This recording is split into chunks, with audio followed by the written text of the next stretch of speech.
Hilchos Kiddush Hachodesh Perek Achad Osar. The laws of sanctifying the new month, chapter 11. From today until the end of these laws, we begin what's really a new section, essentially, in these halachot. For the first 10 chapters, the Rambam gave us the halachic, legal side of setting up a Jewish calendar. How we are to go about it, the basics of calculating a new month, how they used to do it in the times of the High Court, when witnesses would testify to seeing the new moon, how we do it today when we have a fixed calendar. Today and onwards, at least for the next 7 chapters and partially the 2 chapters following that, the Rambam will go deeper into the mathematical side of the calculations that the High Court would conduct to understand whether the moon would be sighted. And instead of giving long introductions, let's let the Rambam talk for himself and see where we're going for the next couple of days. Says the Rambam, halacha aleph lefisha amarnu b'halachis elu, because we've mentioned multiple times throughout these laws, shebezdin hayu mechashvin bediktuk v'yodim, at the High Court used to calculate precisely and know and find out im yerah hayareach or lo yerah, whether the moon would be able to be sighted on the night that could potentially become Rosh Chodesh, the new month. Yadanu, therefore the Rambam says, we know, and by we he means himself, shekol mi sheruchay nechayna v'liboy toiv l'divrei hachachmes, that anybody who has a proper spirit and whose heart desires wisdom, words of wisdom, concepts of wisdom, v'lamed al hasoides, and he wishes to be able to understand the secrets that are behind the mechanisms of creating the Jewish calendar, certainly such a person, he will desire to know those ways that the court used to employ to calculate till a person can know whether the moon will be sighted on a specific night. Halacha Beis. V'darkei HaCheshbon, says the Rambam, you should know the ways of arriving at these mathematical conclusions. Yesh behen machlokes gedolos ben chachmei hagoyim hakadmonim. There exists great arguments among the sages of the early Gentile nations. Shechakru al cheshbon atkufos v'hagematriyos. They studied, they analyzed deeply the methods of mathematics, geometry. V'anoshim chachamim gedolim ishtabshu behem. Great wise men made mistakes when it came to these wisdoms. They lost track of certain things, certain doubts were born to them. There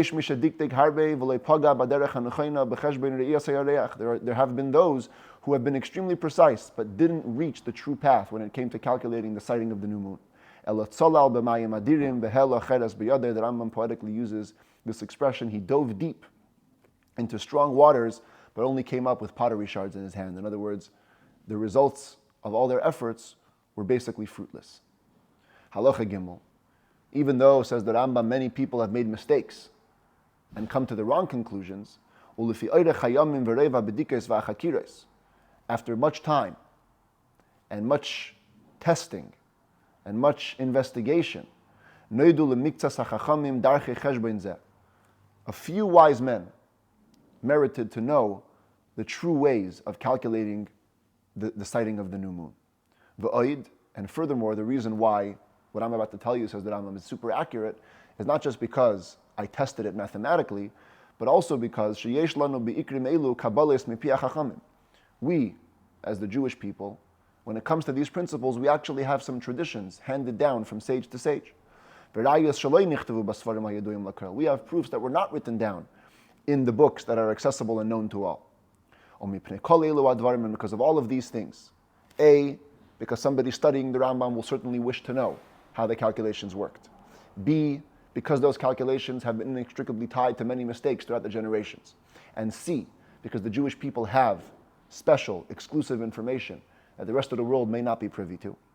Because of all of this, says the Rambam, kosher be'enai levar darchei cheshbon zeh. It's kosher in my eyes, it's fitting in my eyes.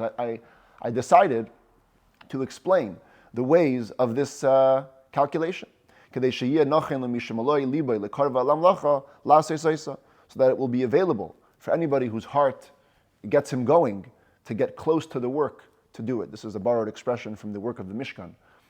Those wise people who engaged in the craftsmanship of creating the first tabernacle, the home for Hashem, the wording in the verses, Mila'o libo, his heart filled him with a spirit, to come close to the work to do it. And the Rambam is borrowing that over here. A person who wants to come close to this work, the work of figuring out the Jewish calendar and the secrets behind it, I'm certain that there will be some people who will be filled with that spirit, and therefore I want to explain to them, says the Rambam, how exactly the court used to go through calculating whether the moon would be sighted. I should note that the Rebbe has a famous talk where he says that even though much of what's going to come over the next few days will simply seem like mathematical, astronomical, geometrical studies, because the Rambam put it into his halachic work, the work of Mishneh Torah, it becomes Torah. And to the extent that you have to make a blessing on the Torah before you learn it. Usually things that are of the worldly wisdoms, they're not considered to be part of the Torah, and no blessing is required when you study them. But because they become part of halacha, part of Jewish law, they literally become part of Torah to that extent. So what we're about to study, again, although it has a mathematical side to it, we should know and we should approach it from the perspective that we're studying Hashem's Torah. It says the Rambam a word of caution. Halacha dalid v'al yiyu drachim elu kalim be'einecha. Do not treat the methods that I'm going to teach you lightly. Just because you know and I know that we don't actually need them nowadays. We don't fix our calendar based on the testimony of the new moon. Calendar has been fixed for generations. We know exactly when Rosh Chodesh is going to be. And so when you engage in studying these mathematical calculations, one might be tempted to look at them lightly. Because anyways, they're unnecessary. Says the Rambam, no, these methods that we're going to learn are very far from the grasp of a regular human being and very deep. For who said ha'ibur, it is known as the secret of intercalation, the secret of making the calendar, the mystery of the Jewish calendar, which the great sages used to know. But did not give it over to every regular person. Only to smuchim, people who actually had smicha, rabbinic ordination that could be traced back to Moses on Mount Sinai, nivonim, those who were understanding. This was not public knowledge in times of old. So don't treat it lightly. By contrast, by the way, the calculation that we use, the fixed calendar that we use, when we don't have the court to decide the new months based on the sighting of the new moon, which we use to fix our calendars today, those are simple calculations. Even children in the house of their teacher, in other words, grade school kids, can figure out the systems that govern our calendar currently in 3-4 days. But what I'm about to teach you, the calculations that go into figuring out the orbit of the moon and how that determines whether it will be sighted, that's deep stuff. So don't treat it lightly. Halacha hey, says the Rambam, I'm aware that some wise men, some sages, whether they be Gentile or Jew, might contemplate that which I'm going to teach. Shalamdu chachmas yava. These are people that have learned the wisdom of the Greeks. Chachmas yavan is a general terminology for all wisdoms that are outside of the field of Torah directly. Mathematics, medicine is sometimes called chachmas yavan. Other types of these studies, sciences, are called the Greek wisdoms. So the Rambam says, I'm aware there are certain sages, Jewish and Gentile, that will have studied this stuff outside of the Torah, and they're going to contemplate the methods that I will present, that I use to calculate the sighting of the new moon. And he's going to see approximation, a little approximation. I've cut some corners in outlining the details of certain calculations. And therefore that might lead him to think that I also lost track of some parts of the calculations. And I wasn't aware that there was an approximation involved in this calculation. Says that I don't think so. I'm actually fully aware of every single detail here. Do not let this thought arise on your mind. Anything which I was inexact about is because this is because I know the principles of geometry that are at play here. And I have clear proofs that whatever I approximated is not going to destroy in any way the proper knowledge of the sighting of the moon, and therefore I don't have to worry about it. And therefore I wasn't exact about it because I'm just trying to teach you the basics of the calculations. Why not make it easier for you? If an approximation here and there is going to make it easier and it's not going to disturb the proper setting of the new moon, then why not? So don't think that I missed anything, I didn't miss anything, I'm just simply making it easier for the student. By the way, if you notice the language here in the Rambam, in the beginning of the halacha, the word is yisbainen. Yisbainen has the Hebrew root word of bina, and the next word is chacham, which has chokhmah. And then later on in the halacha, the Rambam uses the word da'at. And the Rebbe finds this as one of the many places in Rambam where he groups these three terms together, chokhmah, bina, da'at, the concept of Chabad. You find many times in the Rambam, in one halacha, he groups those words, bina, chokhmah, dat, as in this case. So just a nice point that the Rebbe makes about the language here in the halacha. Vav, a further word of caution. Similarly, if one of the sages who knows astronomy, who knows geometry, will observe in one of the methods that I present, perhaps a minor inadequacy, something lacking in the calculation that should have been made here, I made this inadequacy purposely. Because later on, in a further method that I'm going to present, I'm going to give a little extra to compensate for that. Until the matter will come out in its truth, in easy ways, accessible ways, without lengthy calculation.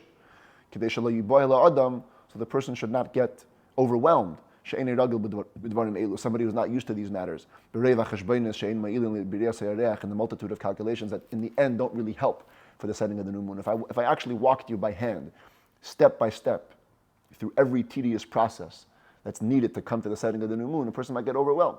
So I took a little away here, I added a little bit there, compensated here, took back there, just so that it would be easier. And again, the net result will always be the same. And so, here's the presentation. Be aware there are going to be some inexactitudes. It's purposeful, it's intentional, and it's all to make it easier for the student to understand how the sighting of the moon would work. And with that, the Rambam begins. Halacha zayin ha'ikrim shetzarich adam leida tchila l'chol cheshbeinis ha'itzdagninus. The principles that every person needs to know first, before beginning any geometrical calculations, any astronomical calculations. And the truth is, these principles you have to know whether you're calculating the setting of the new moon or any other mathematical equation that you're getting engaged in. Eluhain, they are the following. Hagalgal muchlak b'shleish meis v'shishim miles.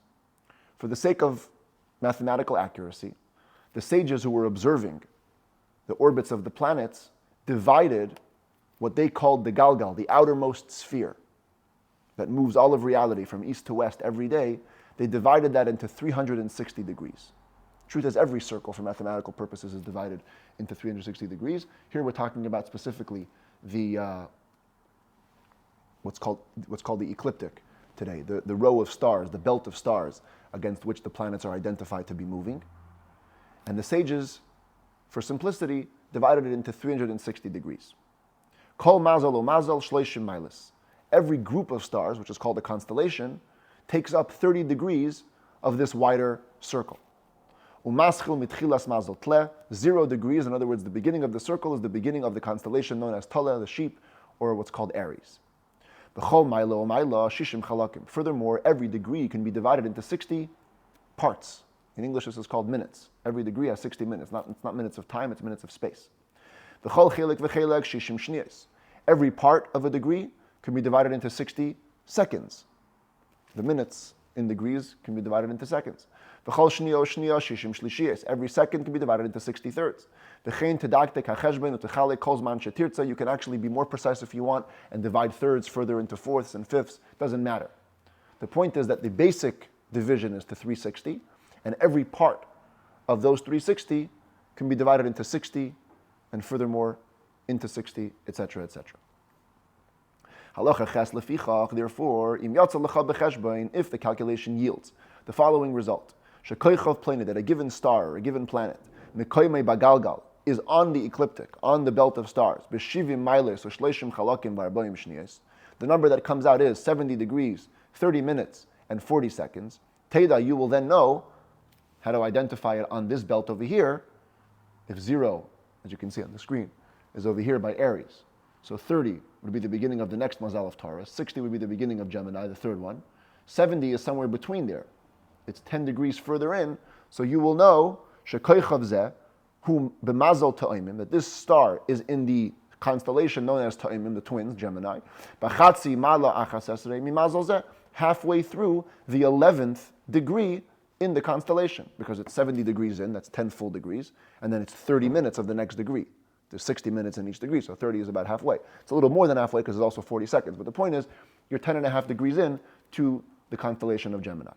Lefisha mazal tle shleishim milas, because the constellation of sheep of Aries is 30 degrees. Well, mazal shor shleishim milas, and the mazal, the constellation of the ox or Taurus, is 30 degrees. Nishar eser milas umechza mi mazal ta'imim, with a remainder of 10.5 degrees from the constellation of the twins of Gemini. With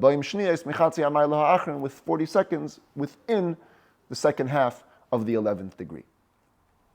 Test another example. Similarly, if you're analyzing a star's orbit, and it comes out that it's on the belt of the ecliptic at 320 degrees, where is 320? So again, we follow the circle all around, and we see here is 300 at the mazal of Dli of Aquarius, and then 330 is the next one. So 320 is in between. You will know that this star can be found in the constellation of the bucket, Aquarius, at 20 degrees in the constellation. And the same path can be followed with all other types of calculations. It's the same exact thing. Just figure out where you are relative to the 360 and you'll know where the star is. By the way, I should say, says the Rambam, the order of the constellation goes as follows. Tale, first is the sheep, Aries. Shor is the ox, Taurus. Toimim is the twins, Gemini. Sartan is crab or Cancer. Aryeh, lion or Leo. Besula is the virgin or Virgo. Moiznayim is the scales or Libra. Akrav, scorpion, it's called Scorpio. Keshes is the archer. Some have it actually Kashas, because it describes the person, the archer himself, Sagittarius. Gedi is the goat, it's called Capricorn. Dli is the bucket, Aquarius. And Dogim are the fish, also known as Pisces. The Rambam actually says earlier in the first book that the placement of these groups of stars has changed over time. And so it's a little bit hard to identify them even today based on the calculations that we are familiar with from the texts, because the placement has moved a little bit. But nevertheless, they're more or less accurate to the placement, and so we can still call the mazalot, the constellations, in this order. Yud, hacheshbeinos kulam. Okay, another fundamental principle in math before you even start dealing with sighting of the moon. In every calculation which requires you to accumulate different units of space or time, whenever you bring together two remainders, or whenever you add numbers to each other, first thing you want to do is put every group in its own group. The seconds with the seconds, the minutes with the minutes, the degrees with the degrees. Once you reach a total of 60 seconds or more, convert the 60 seconds and add 1 minute to the minutes. Once you reach a total of 60 minutes, convert those 60 minutes into a degree and add them to the number of degrees. And whenever you accumulate numbers of degrees together, simply divide them by 360. Because of course, as you can see in the circle, a circle never ends. So if you go around the circle from 0 to 360, you're back at 0. So if something travels 400 degrees, it's pointless to say that it traveled 400 degrees. Because really what it did is, it traveled a full circle plus 40 degrees. So all you would say is that it traveled 40 degrees. That's all that matters. Once you get to a number greater than 360, you simply throw away the 360.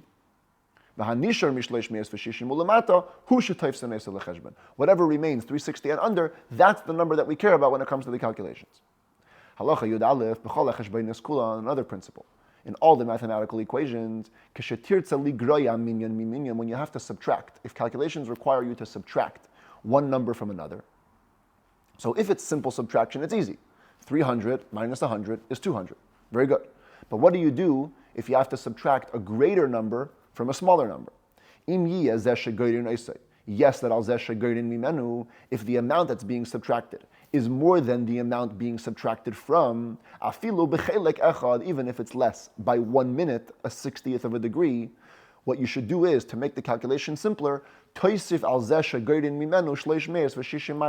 simply add to the number being subtracted from, add to it 360.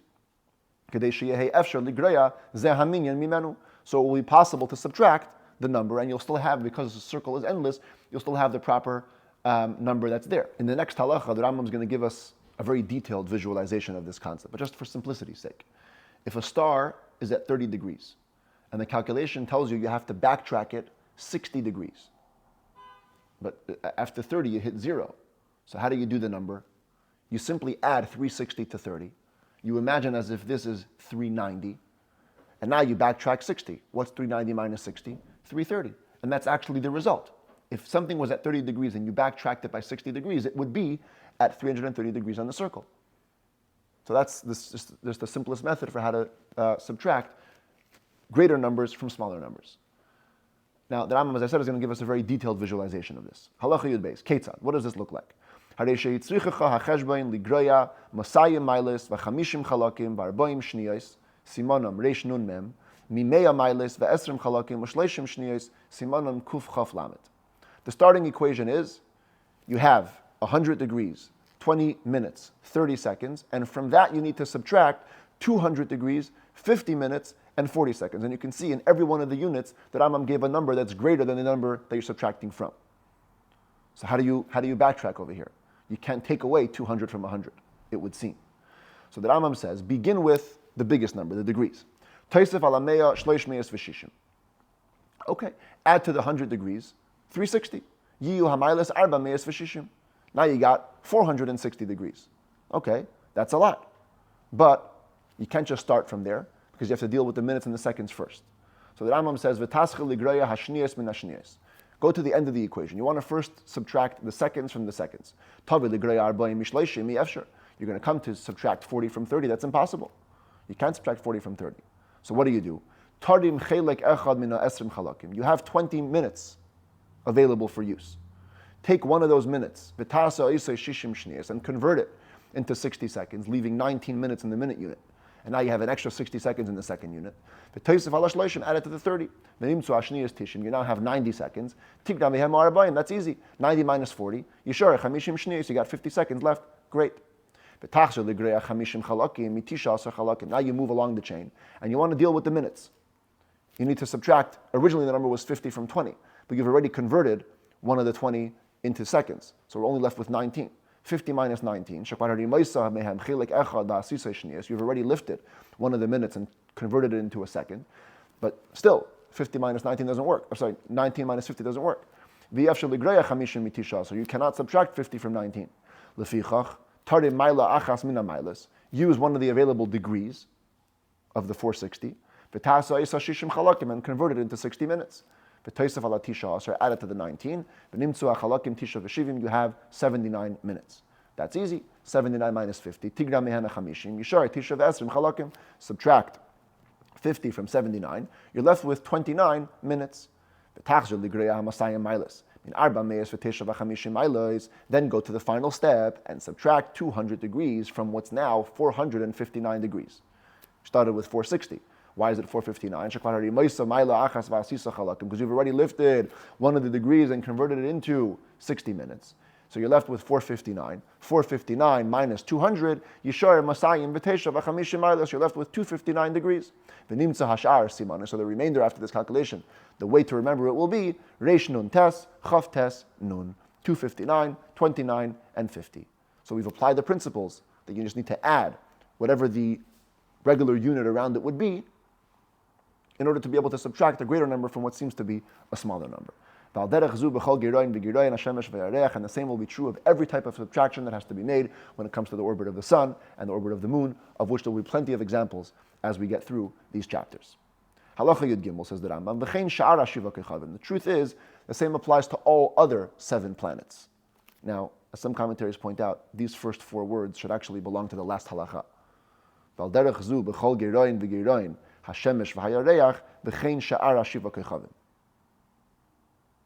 Subtractions that are to be made about the sun, the moon, and any of the 7 stars, the principles of subtraction apply. But these words also serve to be the beginning of this halacha. And some texts want to delete the word v'chein. Just sha'ara shiva kochavim. All the 7 stars, the 7 planets that go around the earth in the Rambam's geocentric model. Mahalach kol echad ve'echad mehen begalgal shalai mahalach shava. The orbit, the progress that each of it makes on its own orbit is equal. Equal means it's the same every day. Ein b'loi kalos v'loi kvedus. There is no lightness or heaviness, which means there's no speed or sluggishness. The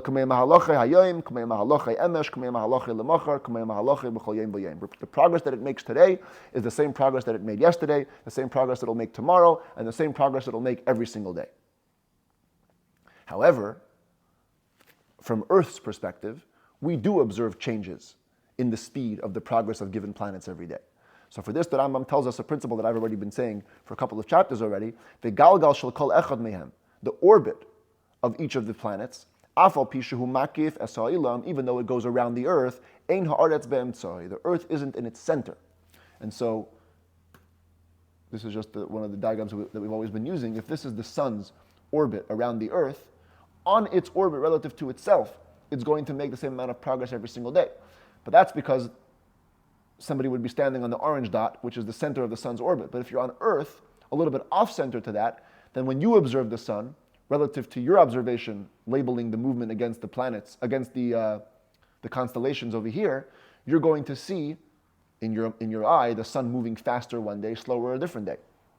But that's because of the adjustment that has to be created for your off-centeredness from the sun's orbit.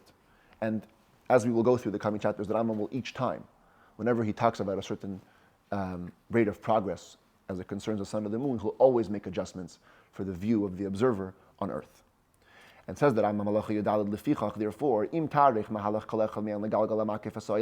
if you, standing on Earth, were to compare the rate of progress of every one of the stars against the ecliptic, the belt of stars which surrounds the world, which the Earth is indeed in the center of that. The Earth is in the center of the 12 constellations.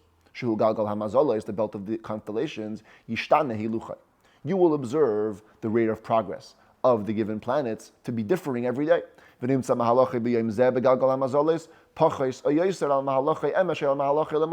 rate of progress that it makes one day on the ecliptic will be less or more than the rate of progress it made yesterday, or the rate of progress it will make tomorrow, but only because you're seeing it from a different perspective. Tesvav. The equal or the uniform speed that a star or the sun or the moon makes on its orbit, is called, for the rest of these chapters, the average walk, the average progress. Emtsa means middle, but we're going to translate it as average. So if you see in the coming chapters the words Emtsa Hashemesh, the average sun means the speed upon which the sun is progressing on its own orbit relative to itself. Emtsa Hayareach, the same way. The average pace of the moon is a reference to the speed that the moon is making on its own orbit relative to itself. But the movement as we identify it against the belt of the ecliptic, of the stars, which will sometimes be more, sometimes be less, that's called the true walk, or the true progress. And that's what we refer to whenever we label the concept of the true position of the sun, the true position of the moon. We're going to see these terms being used multiple times over the next chapters. True position means position on the ecliptic relative to the observer on Earth. Halacha Tezayin. We've already said that all of the methods that we're going to explain in these chapters, in these laws, is only to serve the sighting, to calculate the sighting of the new moon. And therefore, it would be extremely tedious to every time begin our calculations from a point way back in history. We always have to have a starting point to know where the moon is, where the sun is, and based on that we can calculate their progress. But if the only fixed number that we have is the number at year zero, which the Rambam has given us in the past chapters, that's going to be a lot of time spent just calculating where is the sun and the moon right now, based on the progress that it's made over 3,000, 4,000, 5,000 years. So for mathematical purposes, it's always easier to create a starting point. And the Rambam says, I did the math for you. I figured out where the sun and the moon are in my day and age, and you can use that as a starting point for all future calculations. Lefichach asinu ha'ikar. Therefore, we created the starting point, from which we will always begin for these calculations, their present day numbers, their present day positions, and it makes it much easier to calculate where the sun and the moon are or how much they've moved, because you're already dealing in a much closer realm of time. What is the starting point, says the Rambam? Mitchilas Leil Chamishi, the beginning of Thursday, the night of Thursday. In halacha, the Jewish day begins at sundown, so it's really what we would call today Wednesday night. The beginning of Thursday, Sheyoimoy Yom Shlishi L'Chodesh Nisan, the day being the third day of the month of Nisan. Mishana Zu of this year, that I'm writing this chapter, year 17 of cycle 260. Every 19 years is a cycle. It's the year 17 of cycle 260 since creation. Which is the year 4,938 since creation. You can see it over here. It's the eve of 3 Nisan, 4938, comes out to actually March 22nd, 1178. It's a Wednesday night. And that's the point from which the Rambam begins all of his calculations. And the Rambam gives other identification marks of the year that he's in. He calls it year 17 of cycle 260, the 19-year cycles. And he also says, Shehishnas Teisha Ushmoinim Va'arba Meis Va'elef Lishtaris. It's the year 1489 to documents. This was another way of numbering years. And there's somewhat of a discussion about exactly what this count represents. So let's just first do the math. If the Rambam is in the year 1178, 4938, and you go back 1,489 years, that comes out to what we know today as the year 311 BCE. So it's 1178 back to year 0, then the years go backwards. 311 BCE, that's when this count of the shtarot, of the documents, began. Now, what is special about the year 311? So modern historians will tell you that it has to do with the Seleucid Empire.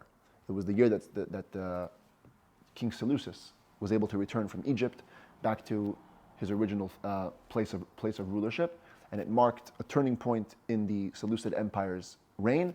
And from then, they began to count a special count of years. It's actually called even today either SE, Seleucid era, or AG, Anno Gregorium, which represents that turning point, that year in 311 BCE. In Jewish tradition, and the Rambam says this clearly in the fourth book of the Rambam, the Laws of Divorce, he says that this count of documents marks the year that Alexander the Great ascended to the throne. Now, modern historians will tell you that happened in the year 336 BCE, about 20 years before. Alexander the Great died in the year 323 BCE. So how does that fit with 311? Commentaries discuss it. There's obviously a different version of events and some discrepancy between the way the Jewish record has Alexander the Great's kingship and the way modern historians have it. Be that as it may, this count certainly begins in the year 311 BCE. By the way, you'll see in many places that this count begins in the year 312 BCE. How do you explain that? That's because there's a difference of whether you start the calendar in autumn or in the spring. Many people accepted the count beginning from autumn, and so when you came to March, you were already in year 312. You were still in year 312. But in the Rambam's count, which is the Babylonian calendar, the year began in Nisan, just around this time, which therefore means that it was already year 311, and that's when the count began. So 1178 would be 1489 years since that count of documents began in the year 311. Shehi, this year is also Shnas Tesha v'Meya v'Elef l'Churban Bayis Sheni, the year 1109, since the destruction of the Holy Temple. That was also another way Jews used to identify their counts. They would count from the year of the Churban, of the destruction. So, bottom line is, with all these marks, you can know which year we're talking about. The year 4938, 1178, 1489 from documents, 1109 since the destruction. This is the year which we identify as the starting point for all these calculations. And in fact, throughout the coming chapters, whenever the Rambam wants to visualize any calculation that he's explaining, he will always use this starting point as his point of reference. Halacha Yud Zayin, and a very important concluding point, because the sighting of the moon, the sighting that mattered to the fixing of the calendar, was only the sighting that took place in Israel, as we explained. We have created the methodology for laying forth the calculations of sighting the new moon to be built around Jerusalem. Or anywhere else in the region, about 6 or 7 days travel in the region. That was the locales where they used to see the new moon constantly, and they were able to come and testify in the court from there.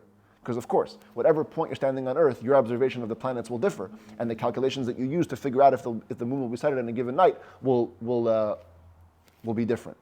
So we have to know the calculations as they relate to Jerusalem. And therefore the Rambam says, whatever I'm giving you information is going to be based around Jerusalem.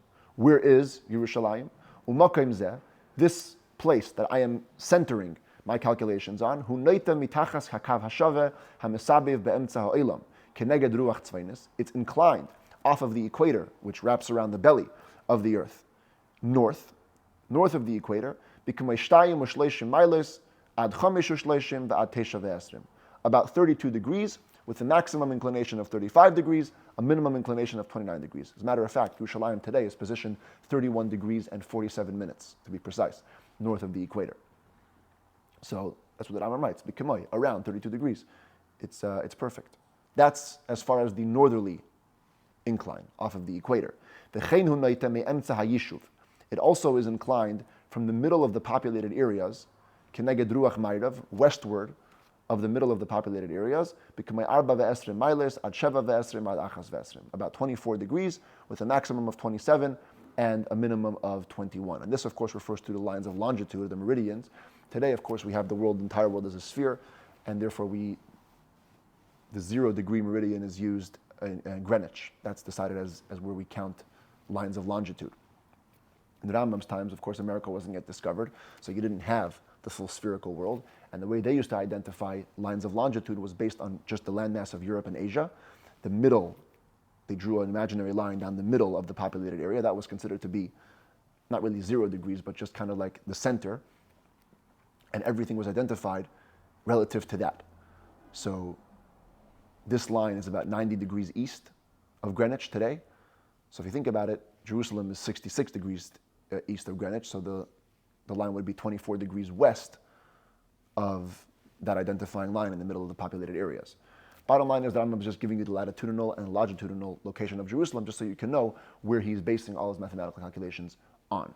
And with that, we conclude this chapter, and tomorrow we begin the detailed calculations as they relate to the sun and the moon themselves.